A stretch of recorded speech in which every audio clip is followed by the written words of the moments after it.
The Flynn's keychain is back because I have another arcade port to review, and that is Qbert for the Atari 2600, which I have both in the Parker Brothers Silver label and the Atari Red label. Which one should I play today? Let's see. Eeny, meeny, miny, mo. Okay, let's go ahead and take the Red label version, pop it in my Atari 7800 Pro system, and see how it holds up today. Let's go to the game. Qbert was published by Parker Brothers in 1983 and then republished by Atari in 1987. It is based on the Gottlieb arcade game. The 2600 version was programmed by Dave Hampton, who also programmed the 2600 game Raft Rider. Qbert is a single-screen arcade-style game with puzzle elements for one player only. The goal of the game is to change all the colors on the top of the cubes in a pyramid into a certain color by having Qbert hop on them until they reach the desired destination color. Once all the cubes have changed into the correct color, you move on to the next more difficult round. One nice touch in the game is that the destination color that you want to change all the cubes into will match the color of your score and remaining lives indicator on the top portion of your screen. The controls can take a little getting used to in 2600 Qbert. Your character always moves in diagonals, but on the controller to move up diagonal right, you press straight up. Pushing right will make you move diagonally down to the right, pressing straight down will move you diagonally down and to the left, and pressing left will move you diagonally up to the left. The manual recommends holding the joystick with the buttons straight up to help the players understand how to use the controls correctly. You can also hold the joystick in a certain direction to make Qbert continuously hop in a certain direction. The game also has enemies, including a purple ball that when it reaches the bottom will turn into the purple snake named Coily. The only way to get rid of Coily is to hop on a single-use disc close to the pyramid that will return you to the top, hoping that Coily will jump after you, falling into the chasm below. You want to be careful, however, on the edges, as Qbert can also jump to his doom. There's also Green Sam, who can't harm you but will change cube colors back when he lands on him. You can jump on him to stop him. The only way to change the difficulty of the game is to switch the left difficulty switch into the A position, which will add invincible red balls into the levels. There are also green balls that if you jump on them will temporarily freeze the enemies and allow you to pass through them unharmed. The game has 5 levels, each divided into 4 rounds. For the first level, you simply jump on a cube to change its color to the destination color. In the second level, you have to jump on cubes twice to change them into the destination color.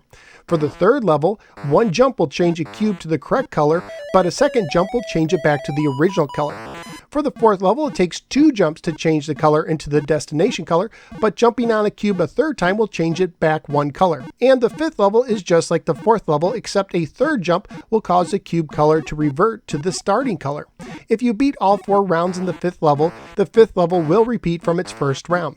If you lose all of your lives, you return to the first level.